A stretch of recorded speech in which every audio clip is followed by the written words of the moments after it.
Voilà,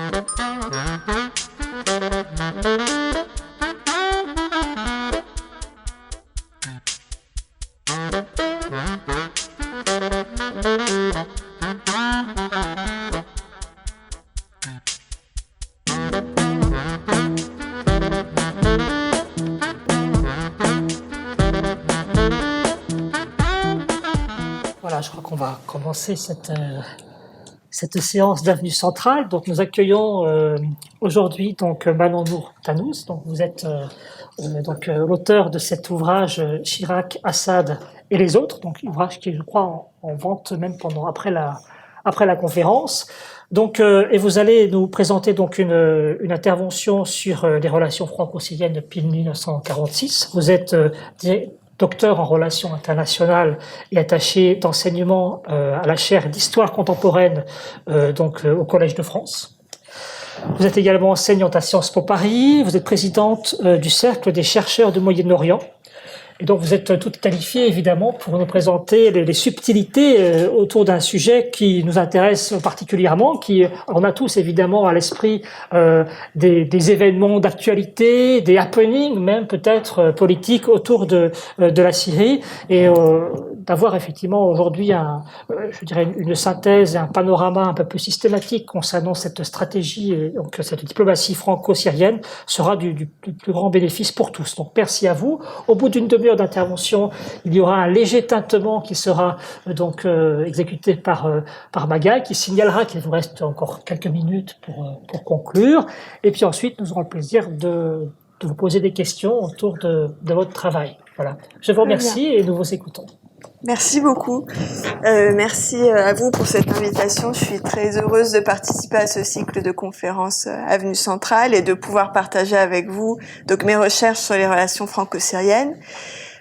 Pour expliquer un peu le contexte, donc c'est un travail de thèse, ça a été rappelé, qui est devenu ensuite un livre en élargissant la période étudiée, qui a pour objet de donner un panorama des relations franco-syriennes depuis 1946, en s'appuyant essentiellement sur des sources directes, donc soit des entretiens que j'ai pu réaliser avec des acteurs français, européens, syriens, libanais, une centaine d'entretiens, et par ailleurs des documents écrits, donc des archives diplomatiques essentiellement, et quelques documents personnels de diplomates.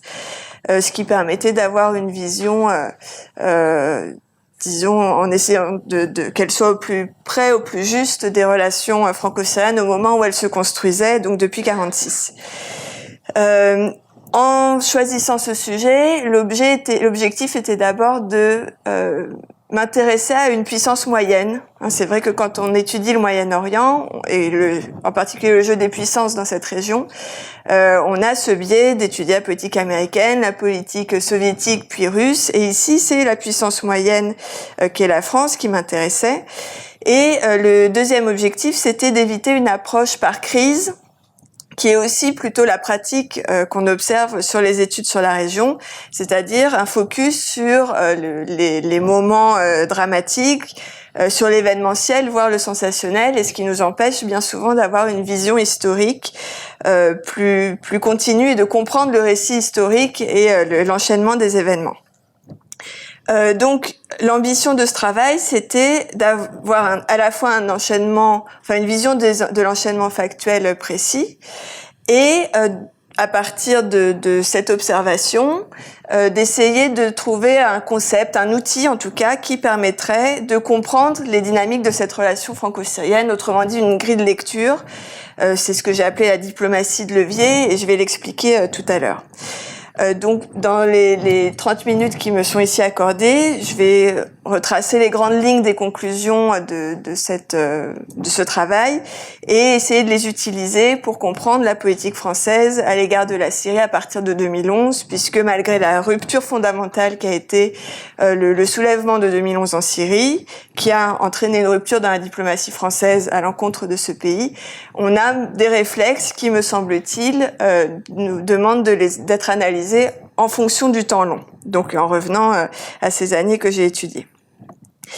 Donc, Sur les caractéristiques de la relation franco-syrienne, on peut déjà essayer d'esquisser des éléments de continuité et en particulier une continuité des enjeux de ce qui est traité entre la France et la Syrie.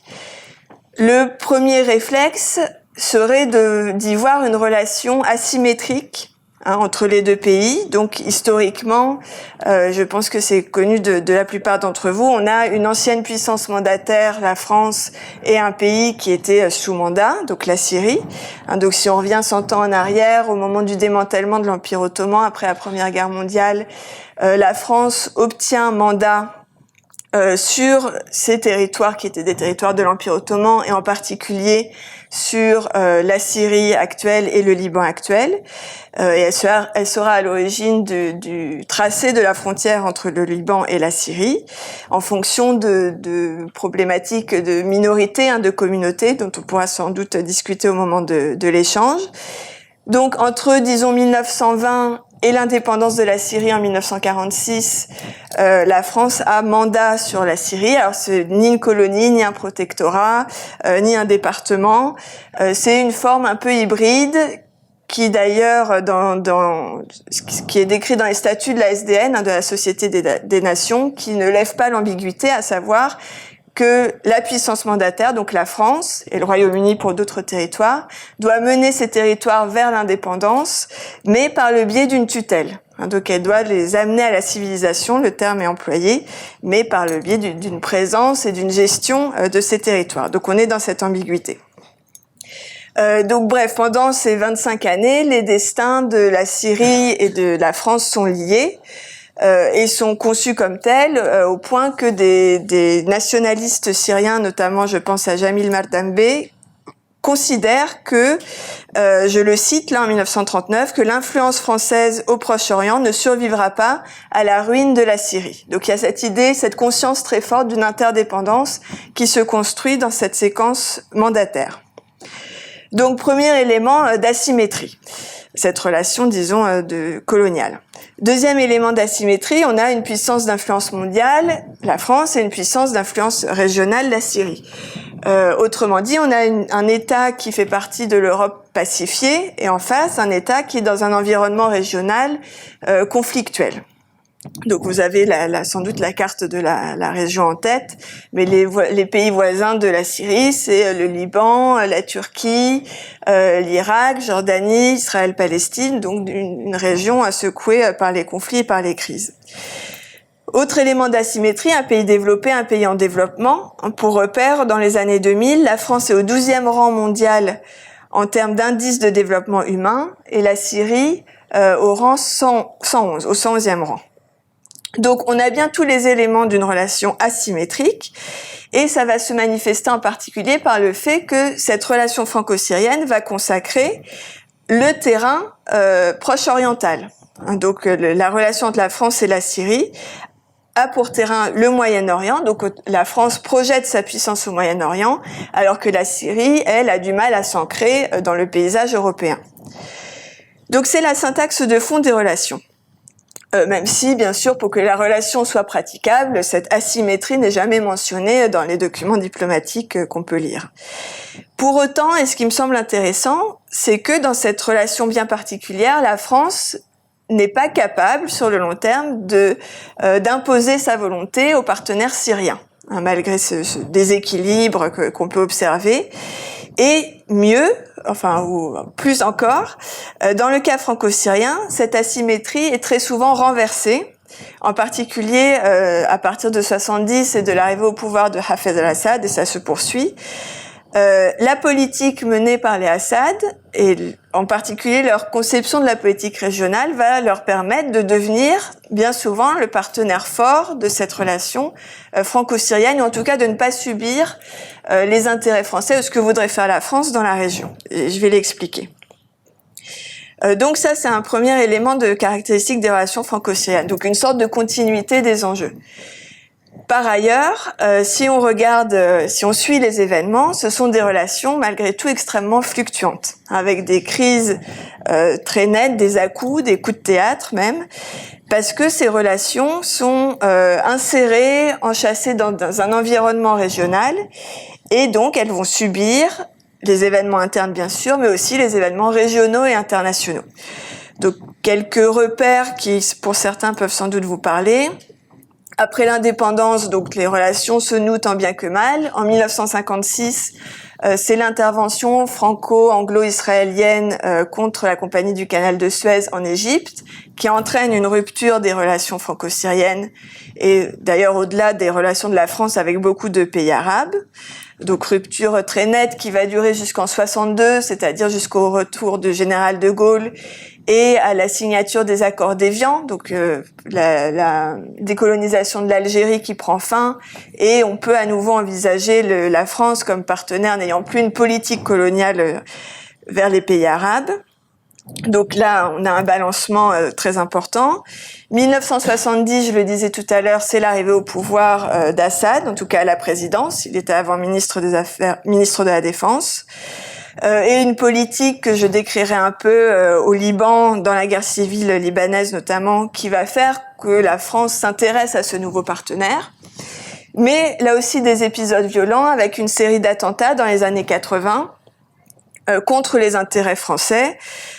Donc en 80, l'assassinat de l'ambassadeur Louis de Hamar à Beyrouth, 82 des attentats rue des Rosiers en France, 83 attentats du Drakkar à Beyrouth aussi, où 58 parachutistes français trouvent la mort, et à chaque fois les soupçons français se tournent vers la Syrie. Mais malgré ça, les relations continuent sur le terme d'un réalisme politique qu'on pourra analyser tout à l'heure. 2000, c'est l'arrivée au pouvoir de Bachar el-Assad, donc à la suite de la mort de son père, donc succession du père au fils, qui fait de la Syrie à l'époque la seule monarchie au monde avec la Corée du Nord, donc république mais avec une transmission du pouvoir du père au fils. Et à nouveau des épisodes violents, l'assassinat de Rafik Hariri au Liban en 2005, où là aussi les Français, en particulier Jacques Chirac, sont convaincus que Damas est derrière l'assassinat, directement ou indirectement, ce qui n'empêche pas 3 ans plus tard Bachar el-Assad de venir à Paris, donc accueilli par Nicolas Sarkozy au moment du 14 juillet. Et on pourrait comme ça multiplier les exemples, l'idée étant de bien voir ces fluctuations et ces changements de dynamique très brusques, autant dans la rupture que dans la relance. Donc, après avoir observé cela, mon objectif était d'essayer d'en comprendre la cause, ou les causes, donc de trouver une clé de lecture qui explique ces variations. Et ce qui m'a très vite semblé évident, c'est qu'en fait, ni la France ni la Syrie avaient d'intérêt pour l'autre en tant que telle, mais que la relation était instrumentalisée.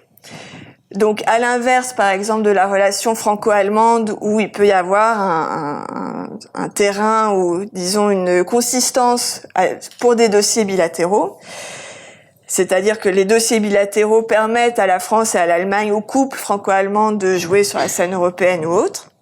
Pour la relation franco-syrienne, c'est l'inverse. C'est-à-dire qu'il y a peu d'intérêt direct pour l'autre, mais le moteur de la relation, ce sont les ambitions régionales de l'un et de l'autre.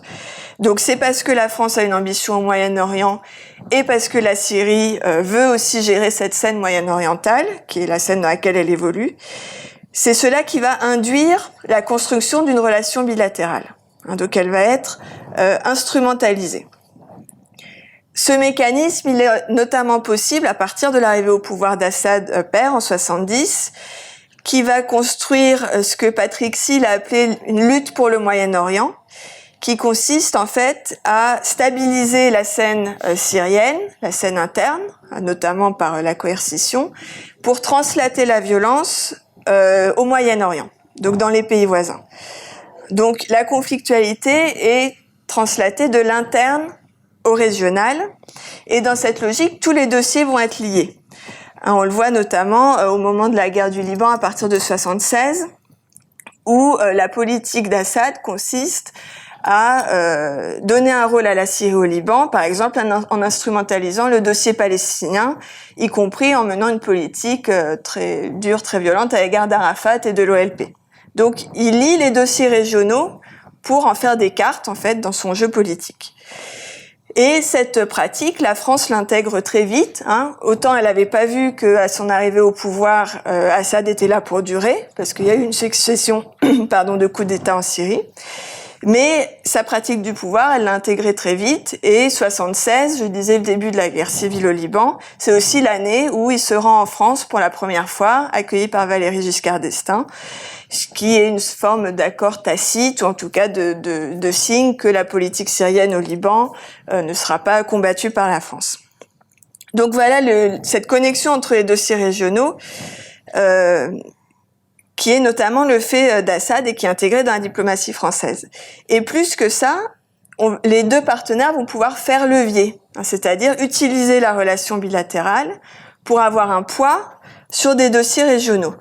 Et là, l'exemple qui me semble le plus parlant, c'est une séquence qu'on a un peu oubliée en 96. Donc, c'est l'opération Raisin de la colère, donc intervention israélienne contre le Liban.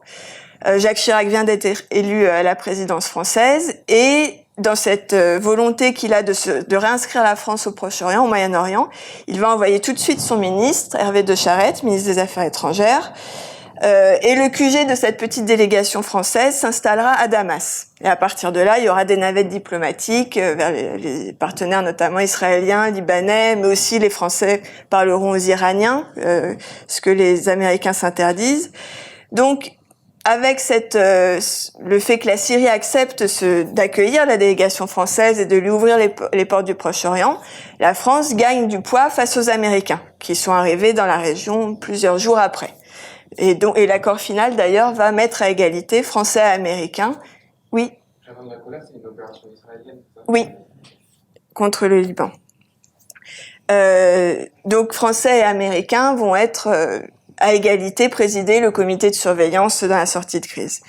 Donc, la France a bien utilisé la Syrie pour faire levier. Et inversement, les Syriens, en donnant ce rôle aux Français, ont l'espoir que l'accord de sortie de crise, qui n'est pas un accord de paix, mais un accord de cessez-le-feu, cet accord sera moins pro-israélien que s'il avait été piloté par les Américains seuls. Et effectivement, ce sera le cas. Donc, de la même manière, la Syrie a utilisé la France pour faire levier.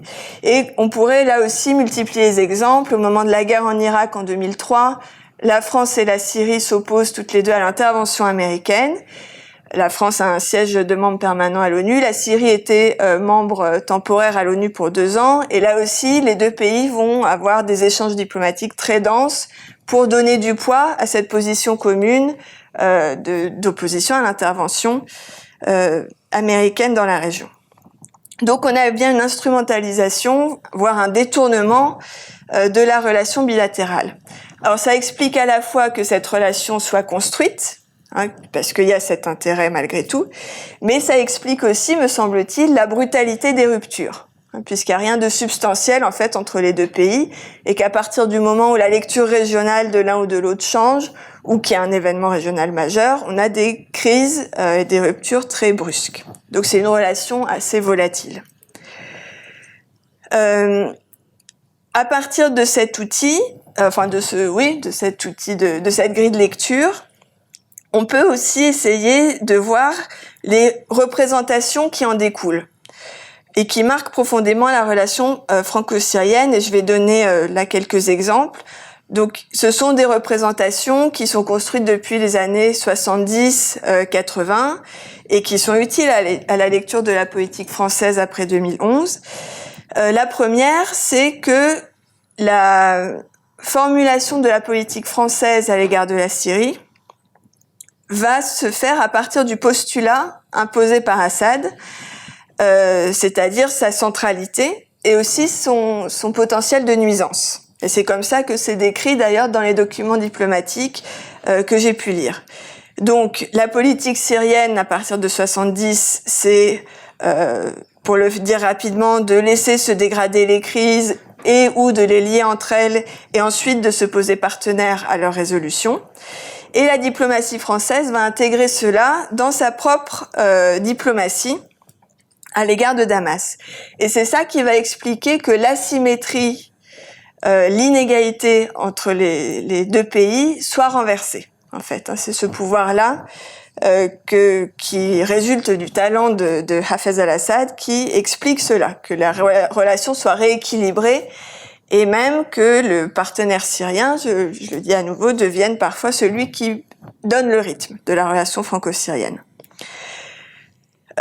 Donc la Syrie impose à plusieurs moments son répertoire, sa syntaxe, ses priorités à la France, et Hafez al-Assad va conduire les présidents successifs français à envisager la construction d'une relation qui met au cœur sa propre centralité.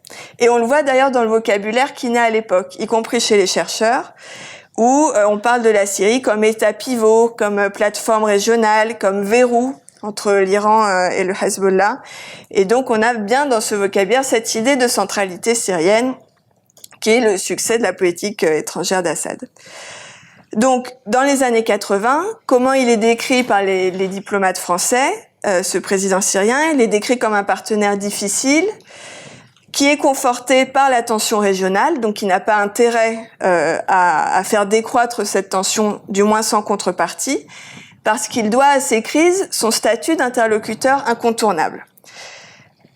Et les diplomates français sont convaincus d'autre chose, ils sont convaincus que moins on parle au régime syrien, plus il est nuisible. Donc là, c'est l'idée de cette capacité de nuisance. Donc il est susceptible, par exemple, de réactiver la politique ou les éléments extrémistes palestiniens sur la scène libanaise s'il veut envoyer des signaux à l'Occident sur une politique qui lui plairait pas. Donc on noue une relation avec ce régime sur cette base-là, avec la conviction, donc, et là je cite des échanges avec des diplomates, qu'il n'y a rien de particulier à gagner à courtiser la Syrie, mais qu'il y a tout à perdre à la provoquer. Donc ça résume bien cette idée.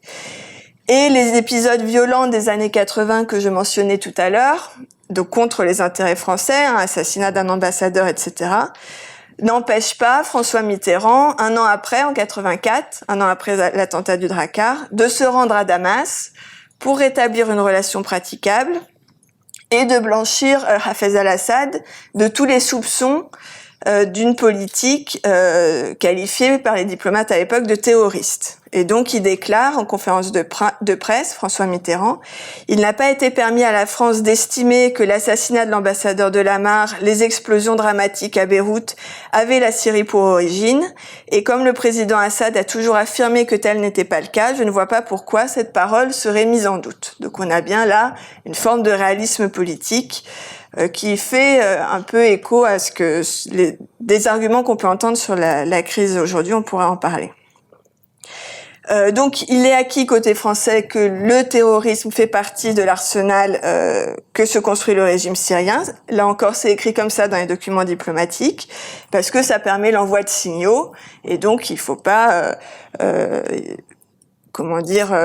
arriver à une situation de violence avec la Syrie et avoir une relation aussi praticable que possible. Deuxième conséquence de cette diplomatie de levier, c'est que symétriquement, en fait, la dimension sociale et en fait la société en Syrie sont éludées et n'apparaissent pas dans les relations diplomatiques. Donc, la Syrie, du point de vue français, et toutes les crises qu'elle peut connaître, c'est envisagé uniquement du point de vue de la déstabilisation. Donc c'est la crainte essentielle de l'appareil diplomatique français. La question interne est relativement ignorée. Et les seuls acteurs qui sont restitués par la diplomatie française, ce sont les acteurs du pouvoir. Mais là, il n'y a rien de très original. C'était le cas pour d'autres diplomaties dans la région. Et c'est aussi le fruit de construction de relations officielles avec des régimes autoritaires qui interdisent de toute façon l'accès à des mouvements dissidents ou d'opposants. Donc ces groupes d'opposants sont identifiés par les diplomates français qui les connaissent. Mais simplement du point de vue de la potentielle déstabilisation du pouvoir d'Assad et donc du pays. Parce que les deux sont souvent liés dans la lecture diplomatique. Et là, on retrouve une obsession du vide à partir de la fin des années 70 et dans les années 80. Donc au moment où le régime vacille un peu, notamment avec un mouvement des frères musulmans qui devient de plus en plus important et qui mène des coups d'éclat contre le régime avec des assassinats et des campagnes violentes. En 79, les Français écrivent que la corruption des dirigeants, la confiscation des postes, etc., sont ressentis par toutes les couches de la population, le comportement arbitraire et rude, etc. Je cite un télégramme, mais il est écrit un peu après. Le président syrien dispose, on a trop tendance à l'oublier, d'un atout qui est loin d'être négligeable et qui est celui de l'appréhension que suscite, ici comme dans le reste de la région, l'hypothèse de son départ. Et donc à partir de là, on a ce qu'on pourrait appeler la construction du principe du moindre mal. Donc le régime syrien est décrit dans toutes ses failles par rapport aux standards démocratiques occidentaux. Les agitations des années 80 sont aussi comprises comme telles, mais le seul axe de lecture, ça va être l'impact ou non sur la stabilité du régime. Les événements de Hama en 82, dont vous avez sans doute entendu parler, donc avec une campagne là aussi menée par l'avant-garde combattante associée aux frères musulmans et avec une répression qui aurait fait entre 10 000 et 30 000 morts par le régime syrien à Hama. C'est 25 minutes ou 30 minutes là? Merci. L'attention est portée sur le débordement possible à d'autres villes. Donc c'est vraiment l'axe de lecture pour la diplomatie française. Et ça va très peu varier tout au long de la période. Le pendant de ça, de dire bon, on fait avec ce régime, de toute façon on n'a pas les capacités de soutenir ce qui se passe dans la société, c'est de dire que peut-être ce régime est réformable à la marge. Et ce sera notamment le cas sous Bachar el-Assad, donc après 2000, où on a ce renouvellement, ce rajeunissement en tout cas du leadership syrien qui fait croire à la France que une aide à la réforme est possible et il va y avoir une séquence de coopération très importante entre la France et la Syrie où la France aide les Syriens à construire une ENA syrienne, une école nationale d'administration pour former la haute fonction publique. Elle fait aussi des rapports sur la réforme de l'administration en Syrie en 2002-2003. Donc cette idée d'un régime réformable qui est vécu très positivement par les diplomates français que j'ai pu interroger, qui parlent de moments idylliques, mais a posteriori qui se rend compte que c'est que le régime est plus intéressé par le processus que par le résultat. Il faut que tout change pour que rien ne change, et c'est se réformer pour durer que décrit Elisabeth Picard, c'est-à-dire donner l'illusion en fait d'une réforme pour se maintenir en place et pour capitaliser sur des alliances avec des pays occidentaux. Donc en résumé, cette diplomatie de levier, c'est la centralité des questions régionales qui a deux impacts. Donc le renversement de la relation asymétrique et la mise à l'écart des sociétés. Pour en tirer deux conclusions très rapides sur l'actualité. Donc évidemment, on n'est plus dans la diplomatie de levier puisque elle misait sur le maintien d'un régime autoritaire et ce schéma a volé en éclats à partir de 2011 et des manifestations qui ont eu lieu dans le pays. Mais on voit des réflexes qui durent. J'en citerai deux ou trois. Le premier, c'est le mythe d'un État fort. On le retrouve dans les discours des responsables politiques qui disent qu'ils ne veulent pas un État failli en Syrie. Et c'est bien cette idée que ce pays multiconfessionnel, et là on appose sur la Syrie les schémas libanais ou irakiens, aurait besoin d'un pouvoir fort pour fonctionner en faisant fi de l'expérience démocratique et pluraliste syrienne dans les années 50. Mais on pourra y revenir. Autre réflexe, par exemple, quand le président Emmanuel Macron dit que personne ne m'a présenté le successeur légitime de Bachar el-Assad. Et on a cette obsession du remplacement qui vient là aussi du fait que la diplomatie française a intégré une sorte d'hyper-personnalisation du régime syrien. On parle très facilement de la Syrie d'Assad ou des Assad. Ce qui empêche de penser autrement et d'intégrer d'autres schémas. Et la révolution de 2011, c'était précisément un autre schéma qui ne devait pas faire émerger une autre personnalité qui nous rassurerait. C'est ce que j'appelle parfois le syndrome du général de Gaulle, où on cherche la personne qui nous montrera le visage de la Syrie du futur. Mais c'est soutenir un processus démocratique long, difficile, qui ferait émerger des personnalités qui, en plus, auraient un exercice du pouvoir limité dans le temps. Donc, alors je finis en une phrase. On a cette oscillation de la diplomatie française entre deux mémoires. La mémoire de 2011 qui est plus fraîche, plus vive, qui est que la France a échoué à soutenir le processus démocratique en Syrie, comme elle avait commencé à le faire. Là aussi, on pourra peut-être en parler par la suite. Et donc, on voit une tentation, pas forcément dans l'exécutif, mais beaucoup chez les parlementaires, de revenir à ce schéma ancien, de miser sur un pouvoir fort qui stabiliserait le pays et la région. C'est un peu la notion de garde-frontière, où on lui délègue la limitation des phénomènes migratoires, des phénomènes de terrorisme, et on ferme les yeux sur les questions internes. Mais il y a la mémoire d'un autre échec dans la diplomatie française, qui, à mon avis, empêche la réhabilitation immédiate du régime syrien, qui est ces 40 années de diplomatie de levier, qui n'ont pas abouti à la construction d'une relation substantielle. Alors c'est une mémoire plus diffuse, notamment chez les diplomates qui n'ont pas connu cette historique des relations. C'est peut-être moins net, mais je pense que c'est une mémoire tout aussi riche d'enseignements sur la réflexion pour une refonte des relations franco-syriennes. Je vais m'arrêter là. Merci.